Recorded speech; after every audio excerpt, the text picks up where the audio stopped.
오늘 함께 나눌 말씀의 제목은 십자가는 사랑입니다. 다 같이 함께 따라할까요? 십자가는 사랑입니다. 십자가는 사랑입니다.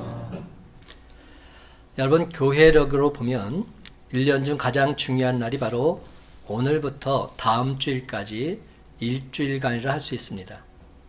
왜냐하면 이번 한 주간은 예수님께서 예루살렘 성에 들어가셔서 성전을 정화하시고 종교 지도자들과 논쟁하시고 제자들과 마지막 만찬을 나누십니다.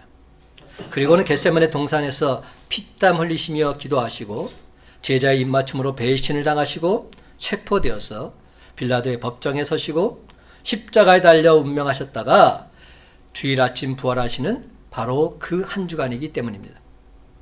그렇습니다. 오늘은 예수님께서 예루살렘에 입성하실 때 무리들이 종려나무 가지를 흔들면서 환호했다고 해서 종려주일이라고 말하기도 하고, 예수님께서 한 주간 동안 고난의 길을 가셨다고 하셔서 고난주일이라고 말하기도 합니다. 만약 기독교 역사에 있어서 이 한 주간의 역사가 빠지게 된다면 기독교는 존재할 수 없습니다. 왜냐하면 복음의 비밀은 예수 십자가에 있기 때문입니다. 그런데 참으로 안타깝게도 교회에서 십자가 고난에 대한 메시지는 거의 사라져버린 것 같습니다. 아니, 저 이대성 목사 스스로도 제가 설교한 것들을 살펴봤더니 십자가 고난에 대한 메시지는 잘 전하려 하지 않았음을 솔직히 고백합니다. 왜 그랬나 생각해 보니까 저 또한 고난당하는 것이 너무나도 싫었기 때문입니다. 그런데 이번에 다시 한번 예수님의 십자가를 깊숙이 묵상하다 보니까 예수님의 십자가는 고난이 아니라 저와 여러분 우리를 향하신 하나님 아버지의 전적인 사랑이었습니다. 우리를 향한 하나님의 전적인 사랑. 몇 년 전에 우리가 눈물을 흘리면서 감상했던 패션 오브 크라이스트라는 영화가 있죠. 패션 오브 크라이스트의 패션은 순환이란 뜻입니다. 고난, 이런 뜻이죠. 예수 그리스도의 고난, 순환. 예수님의 십자가를 주제로 한 영화로서 예수님의 십자가를 엄청난 고통과 저주로 묘사하고 있습니다. 그렇습니다. 그 영화는 예수님께서 채찍에 맞으시는 장면, 십자가에 못 박혀 고통을 당하시는 장면, 예수님께서 저주의 고난을 받으신 장면들 클로즈업 시키고 있습니다. 그래서 그 영화를 보는 사람들은 모두가 다 예수님의 십자가는 고난이요, 저주요, 고통이라고 느낍니다. 십자가를 생각할 때마다 괴로워하는 예수님을 연상하게 되는 것이죠. 맞습니다. 십자가는 고난이요, 수고요, 희생입니다. 그러나 그것은 십자가의 중심이 아닙니다. 십자가를 생각하면서 예수님의 고난을 먼저 생각한다면 그것은 예수님의 십자가를 오해하고 있는 것입니다. 십자가에는 고난과 수고와 희생보다 더 중요한 것이 있습니다. 십자가를 지는 예수님의 가슴 속에는 고난과 수고와 희생보다 더 큰 것이 가득 차 있습니다. 십자가는 고난이 아닌 사랑입니다. 십자가는 하나님의 사랑을 담고 있습니다. 사랑하는 성도 여러분, 오늘 이 시간 저와 모두에게 크고도 놀라운 하나님의 십자가의 사랑이 폭포수처럼 임함으로 세상이 줄 수 없는 참된 행복을 맛보게 되시기를 예수님의 이름으로 간절히 축원합니다. 아가서 8장 6절 하반절과 7절 말씀입니다. 사랑은 죽음같이 강하고 질투는 수월같이 잔인하며 불길같이 일어나니 그 기세가 여호와의 불과 같으니라. 많은 물도 이 사랑을 끄지 못하겠고 홍수라도 삼키지 못하나니 사람이 그의 온 가산을 다 주고 사랑과 바꾸려 할지라도 오히려 멸시를 받으리라. 그렇습니다. 여러분, 이 세상에서 가장 귀하고 강하며 아름다운 것은 사랑입니다. 하지만 이런 사랑에도 문제가 있습니다. 사랑이 없는 것, 사랑이 변하는 것, 사랑의 거짓, 사랑의 오해, 사랑의 불신 등 이러한 것들이 바로 그것입니다. 그래서 이처럼 세상적인 사랑은 문제가 있을 수밖에 없습니다. 그러나 아가페 사랑, 즉 하나님의 사랑은 변하지 않으며 막힘이 없습니다. 믿을 수 있습니다. 영원 무궁합니다. 거짓되지 않습니다. 아주 분명하고 확실한 줄 믿으시기 바랍니다.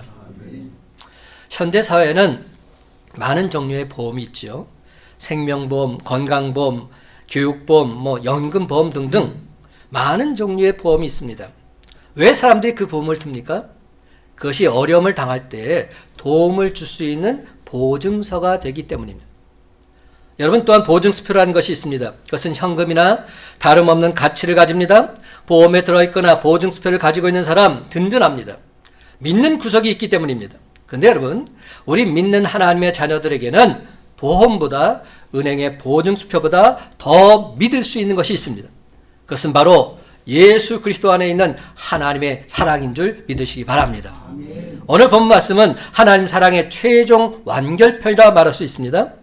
1절에서 5절을 보게 되면 믿음으로 의롭다움을 받은 결과 화평을 말씀합니다. 그 화평에 대한 확증이 오늘 본문에 나타나고 있습니다. 하나님의 사랑이 있기에 우리는 천국에 들어갈 확신을 가집니다. 아멘. 여러분, 그 보증수표가 무엇입니까? 그것은 바로 우리 주님이 지신 십자가입니다. 십자가는 어떻게 되어 있습니까? 한번 보십시오. 더하기 표시로 되어 있어요. 플러스 사인입니다. 하나님과 화해를 이루었다는 보증수표입니다. 하나님께서 백지수표에 사인을 하셔서 이제 우리의 소유가 된 것입니다. 오늘 본문 6절을 원어 성경에서 보면 왜냐하면이라는 말로 시작하고 있습니다. 왜냐하면을 넣어서 제가 6절 말씀 한번 읽어보겠습니다. 왜냐하면 우리가 아직 연약할 때에 기약대로 그리스도께서 경건하지 않은 자를 위하여 죽으셨도다. 사랑하는 성도 여러분, 이 말씀은 성경 전체에서 가장 위대한 구절 가운데 하나라 말할 수 있어요. 하나님의 사랑에 대해서 이보다 더 귀하게 표현된 구절은 없습니다. 이 말씀은 요한복음 3장 16절에 대한 사도 바울의 주석이라 할 수 있습니다. 사도 바울은 저와 여러분 모두를 향해서 이렇게 간구합니다. 에베소 3장 17절, 18절, 19절 말씀.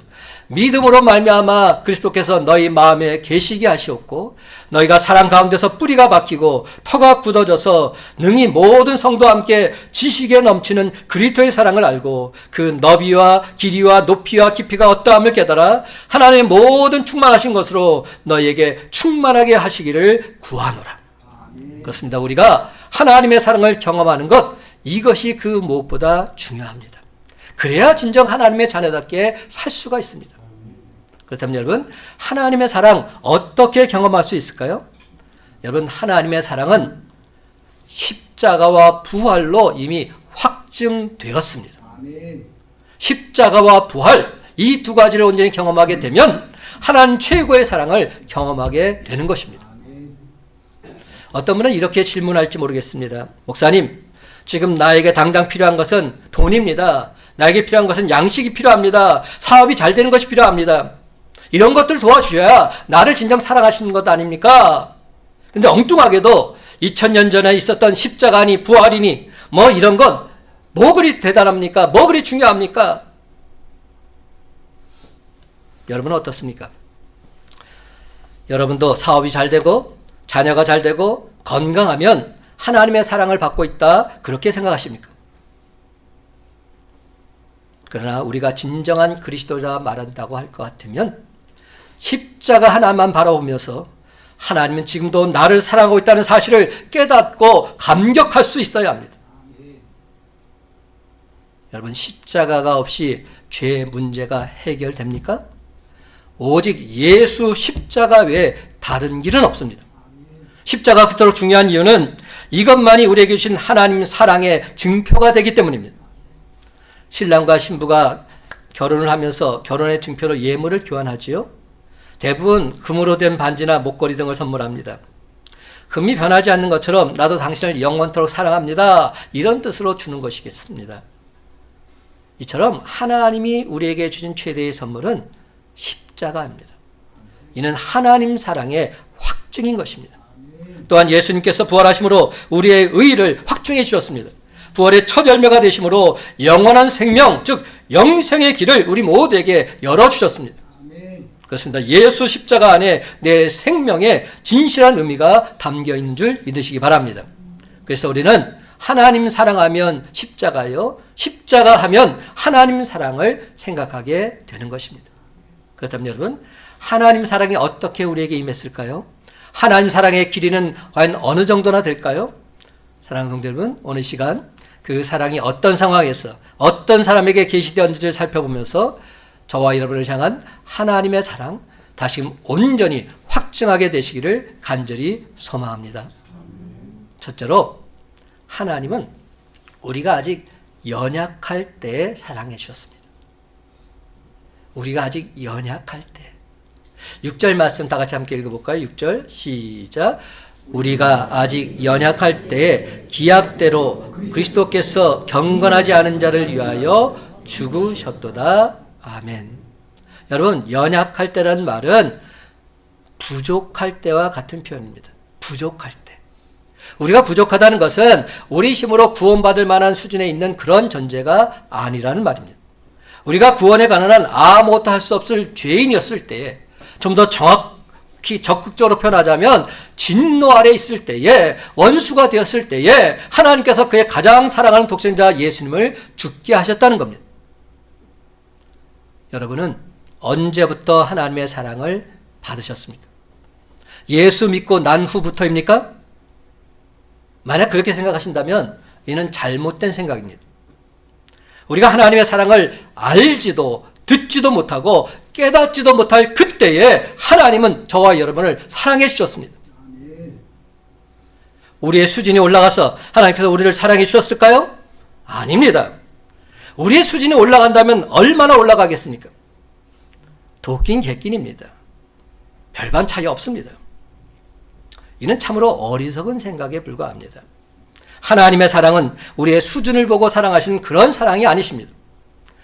우리가 아주 형편없을 때, 아무 보잘것없고 정말로 멸망의 자식으로 지옥을 향해 달려가고 바로 그때에 하나님께서는 저와 여러분을 사랑해 주신 것입니다.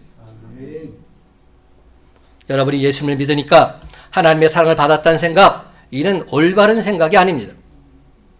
정확히 말하자면 하나님께서 저와 여러분을 사랑해 주셔서 우리가 예수님을 믿게 된 줄 믿으시기 바랍니다. 하나님께서 우리를 사랑해 주지 않았다면 우리는 지금 이 자리에 나와 있을 수 없는 겁니다. 그래서 믿음은 하나님의 전적인 은혜의 선물이라 말하지 않을 수 없는 것이죠. 여기서 때라는 것은 사람이 자신을 구원할 가망이 없다는 것이 명확하게 입증되었을 때를 말합니다. 그것은 하나님께서 이스라엘에게 주신 율법이 온전하게 작용해 볼 기회를 충분히 누려봤던 역사상 바로 그 시점을 말합니다. 이스라엘 백성들은 그때까지 1400년 가까이 율법을 소유해 왔습니다. 그러나 그 율법의 행위로 의롭다 할 육체가 하나도 없다는 것이 입증되기까지 기나긴 시간이 지나갔습니다. 로마서 3장에서 이미 지적한 대로 모든 사람이 죄를 범하여 하나님의 영광에 이르지 못하게 된 것입니다. 바로 그때, 바로 그 순간 하나님께서는 독생자 예수 그리스도를 세상에 보내주시고 십자가에 못 박혀 죽게 하신 것입니다. 여러분, 우리가 누구였느냐 하는 것과 하나님 그분이 우리를 위해 무엇을 하셨느냐 하는 것에 초점을 맞춰 생각해 보면 하나님께서 우리를 인도해내신 그 열심이 어느 정도인지를 잘 알게 됩니다. 로마서 8장 31절과 32절은 말합니다. 그런즉 이 일에 대하여 우리가 무슨 말 하리요? 만일 하나님이 우리를 위하시면 누가 우리를 대적하리요? 자기 아들을 아끼지 아니하시고 우리 모든 사람을 위하여 내주신 이가 어찌 그 아들과 함께 모든 것을 우리에게 주시지 아니하겠느냐? 아멘. 사랑하는 성도 여러분, 우리가 연약할 때, 즉 부족할 때 하나님 사랑을 받은 증인이 있어요. 그가 바로 사도 바울입니다. 그는 다메섹 도상에서 주님을 만나서 부름을 받았습니다. 그렇다면 바울은 이때부터 사랑을 받게 되었을까요? 아니죠. 아닙니다. 바울은 자기가 태어나기도 전부터 어머니의 모태로부터 사랑을 받았다 고백합니다. 가만히 생각해 보십시다. 스데반이 돌에 맞아 순교를 당할 때 바울은 그를 죽이는 일을 찬성하고 돌로 쳐 죽이는 사람들의 옷을 지키는 사람이었습니다. 그때 하나님께서 노하셔서 벼락을 내리셨다면 그는 거기서 끝장나고 말았을 것입니다. 그러면 아주 지옥으로 가는 것인데 하나님께서 그를 불쌍히 여기사 그를 돌보아 주신 것입니다. 그야말로 놀라운 하나님의 사랑입니다. 그가 전혀 하나님의 사랑을 모를 때도 하나님의 눈은 그를 향하고 있었고 하나님 여전히 그를 사랑하고 계셨습니다. 여러분, 부모가 자식을 언제부터 사랑할까요? 태어나기 전부터 어떤 부모는 이름을 지어놓고 이런 자식이 태어나게 해달라고 기도합니다. 잉태하여 뱃속에 있을 때 얼마나 사랑합니까? 태어나서 철부지였을 때도 역시 사랑으로 길러줍니다. 그렇습니다, 여러분. 철이 들어서 부모의 마음을 흡족하게 해드릴 때부터 사랑한 것이 아니란 말입니다. 연약할 때, 부족할 때부터 이미 사랑한 겁니다. 아멘. 하나님의 사랑도 이와 같습니다. 우리가 예수 믿고 깨닫기 이전에 이미 연약할 때부터 하나님은 우리를 사랑해 주셨습니다. 그러므로 사랑하는 성도 여러분, 우리가 아직 연약할 때 우리를 사랑해 주신 그 주님의 사랑을 받았을진데 아직 연약한 또 그 다른 사람들에게 그 주님 사랑을 전하며 살아가는 저와 여러분의 삶이 다 되시기를 예수님의 이름으로 간절히 축원합니다. 아멘. 두 번째로 하나님은 우리가 아직 죄인 되었을 때에 사랑해 주셨어요. 우리가 아직 죄인 되었을 때, 의인이 되기 이전부터 우리를 사랑해 주신 거예요. 8절 말씀 함께 읽어봅시다. 8절 우리가 시작. 우리가 아직 죄인 되었을 때에 그리스도께서 우리를 위하여 죽으심으로 하나님께서 우리에 대한 자기의 사랑을 확증하셨느니라. 아멘. 제가 이 말씀 설교 여러 번 했죠. 로마서 5장 8절 이걸 전하면서 어떻게 말했죠? 로마 오빠 사랑 확증. 제가 이렇게 말씀드렸어요. 로마서 5장 8절. 이것은 하나님께서 우리를 사랑하시는 확증의 표시다. 여러분, 좀 더 다른 의미에서 또 하나의 때가 있습니다. 7절 의인을 위하여 죽는 자가 쉽지 않고 선인을 위하여 용감히 죽는 자가 혹 있거니와 8절 우리가 아직 죄인 되었을 때에 그리스도께서 우리를 위하여 죽으심으로 하나님께서 우리에 대한 자기의 사랑을 확증하셨느니라. 사랑하는 성도 여러분, 이때는 시간적인 때를 말하는 것이 아닙니다. 신분의 때를 말합니다. 즉 우리가 의인일 때 하나님이 우리를 사랑해 주신 것이 아니라 죄인일 때 사랑해 주셨다는 말입니다. 그렇습니다. 예수님은 나 같은 죄인을 위해서 십자가에 달려 죽으시기까지 하셨습니다. 바로 그 주님께서 말씀하십니다. 나는 의인을 불러온 것이 아니라 죄인을 불러왔노라. 여러분, 건강한 자에게 의원이 쓸 때 있습니까? 모든 사람이 다 건강하다면 병원은 문을 닫아야 되고 의대도 폐교해야 마땅합니다. 그러나 문제는 병이 있다는 겁니다. 병이 들면 병원에 가서 의사를 만나 진찰을 받고 치료 또한 받아야 합니다. 예수는 죄로 병든 죄인들을 살리시려고 자신이 직접 십자가에 못 박혀 죽으신 겁니다. 우리가 죄인 되었을 때 우리 주님께서 죽으신 것입니다. 우리가 처음부터 사랑받을 만한 자격이 있는 의인이어서가 아니라 죄인임에도 불구하고 우리를 사랑해 주신 것입니다. 그러면 여러분, 우리가 의로우냐, 선한 일을 했느냐, 못했느냐, 이게 문제가 아닙니다. 우리가 의를 많이 행했으니까 더 사랑을 받고 죄를 많이 지었으니까 벌을 받는다, 이런 이야기가 아닙니다. 디도서 3장 3절에서 5절은 말씀합니다. 우리도 전에는 어리석은 자요, 순종하지 아니한 자요, 속은 자요, 여러 가지 정욕과 행락에 종노릇한 자요, 악독과 투기를 일삼은 자요, 가증스러운 자요, 피차 미워한 자였으나 우리 구주 하나님의 자비와 사람 사랑하심이 나타날 때 우리를 구원하시되 우리가 행한 바 의로운 행위로 말미암지 아니하고 오직 그의 긍휼하심을 따라 중생의 씻음과 성령의 새롭게 하심으로 하셨느니라. 하나님의 자비, 하나님의 사랑하심, 하나님의 긍휼하심, 이것이 우리가 죄와 삶에서 구원되는 포인트라는 겁니다. 그렇습니다, 여러분. 우리는 사도 바울이 말한 대로 하나님의 공의 아래서 진노를 받아야 마땅했습니다. 멸망받을 수밖에 없었습니다. 바로 그때 하나님께서는 당신의 아들을 보내사 우리를 위해서 죽게 하심으로 우리를 향하신 자신의 사랑을 확증해 주신 것입니다. 그렇기 때문에 하나님의 사랑을 철저히 깨닫는 사람은 언제나 나 자신이 죄인임을 고백하지 않을 수 없습니다. 나는 죄인입니다. 나 같은 죄를 주며 살아가셔서 예수 믿고 구원받게 하시고 이 자리에 나오게 해주니 감사합니다. 누가복음 7장 마지막 부분에 보면 어떤 죄인이었던 여인과 바리새인 시몬의 이야기가 나오죠. 바리새인은 음식을 차려놓고 주님을 초대했습니다. 그런데 이 여인은 나와서 주님 발 앞에 엎드려서 눈물로 발을 씻습니다. 그런 다음 그녀의 머리로 주님 발을 닦습니다. 시몬은 주님이 그렇게 하도록 내버려 두시는 걸 보고서 이상히 여깁니다.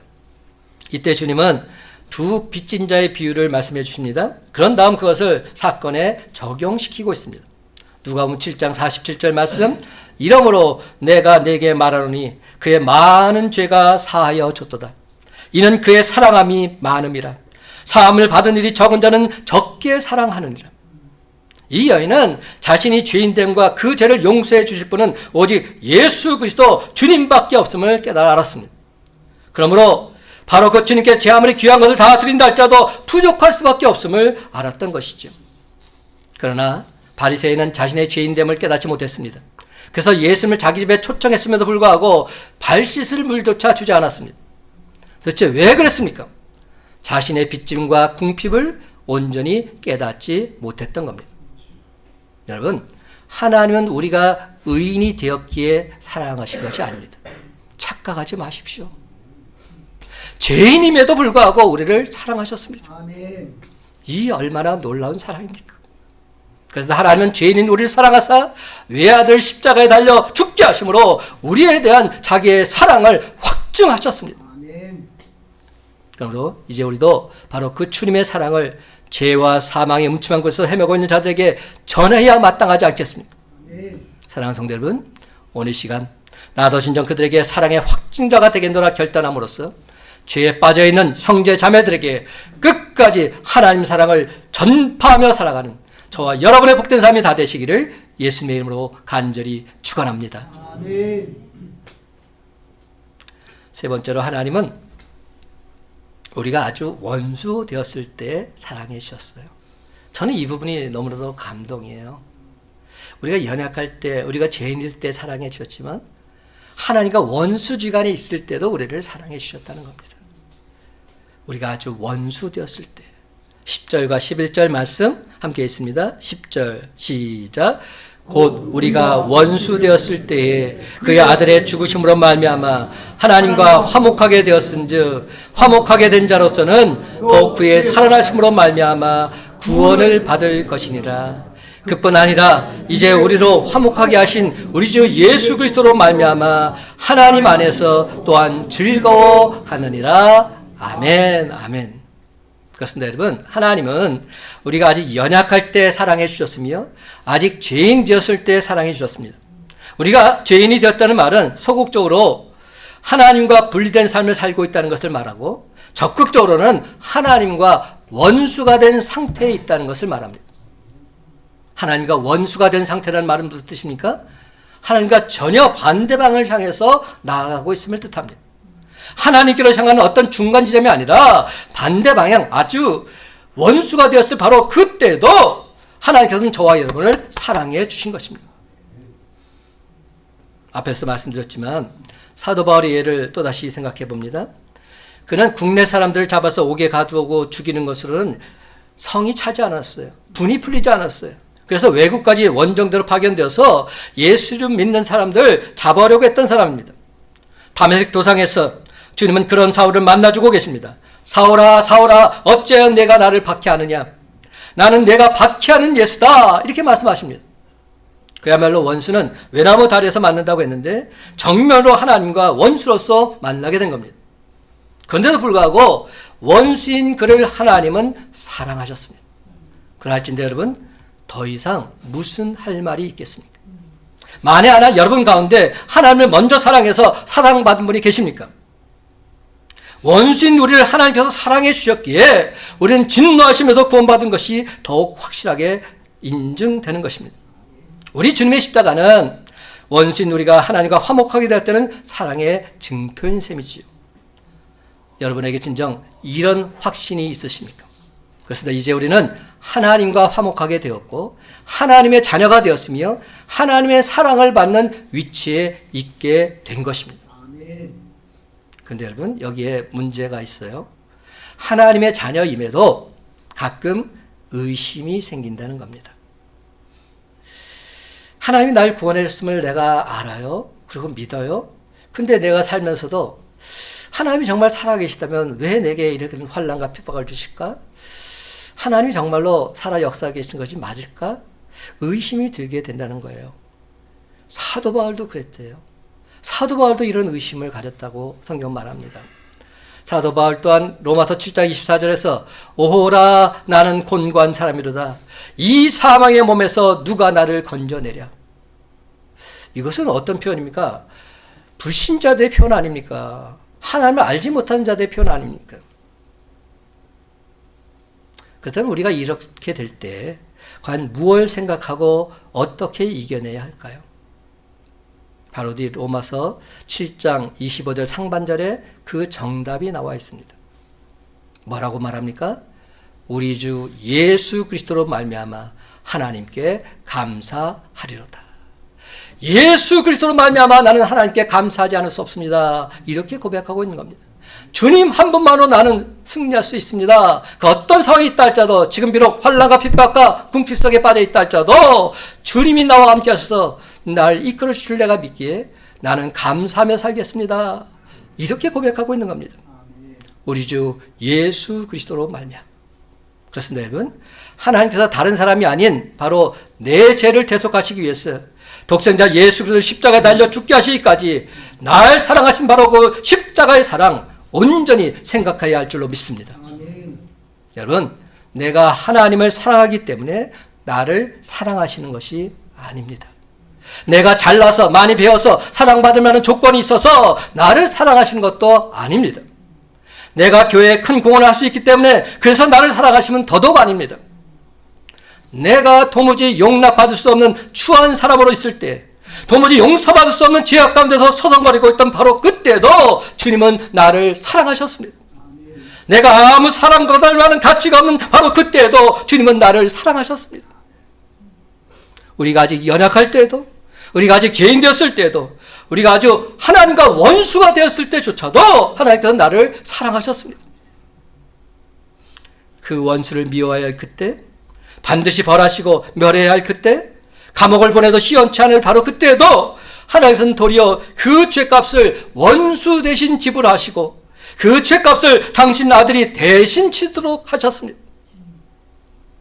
하나님은 아직 내가 연약할 때, 아직 내가 죄인 되었을 때, 아니 하나님과 아주 원수가 되었을 때, 그때도 날 사랑하셔서 독생자 예수 그리스도를 십자가에 내어 주신 줄로 믿습니다. 그렇습니다. 연약할 때도 날 사랑하신 분, 죄인 되었을 때도 날 사랑하신 분, 원수였을 때조차도 날 사랑하신 분이 우리가 믿는 하나님이십니다. 그럴진데 하나님의 자녀들인 저와 여러분, 하나님께서 왜 외면하시겠습니까? 결단코 외면하지 않으십니다. 이제 말씀을 맺습니다. 사랑하는 성도 여러분, 하나님 당신 자녀들 결코 외면하지 않으십니다. 저와 여러분을 끝까지 사랑해 주십니다. 너는 내 아들아 내 딸아 인쳐 주셨기에 끝까지 책임져 주십니다. 언제 어디서 어떤 상황 속에서도 변함없이 우리를 사랑해 주십니다. 그렇습니다, 여러분. 이제부터는 우리를 향한 하나님 사랑을 매 순간순간마다 확증할 뿐만 아니라 다시 오실 주님을 소망하면서 하나님 사랑을 불신 영혼들에게 기쁘게 증가하며 살아가는 저와 여러분의 복된 삶이 다 되시기를 예수님의 이름으로 간절히 축원합니다.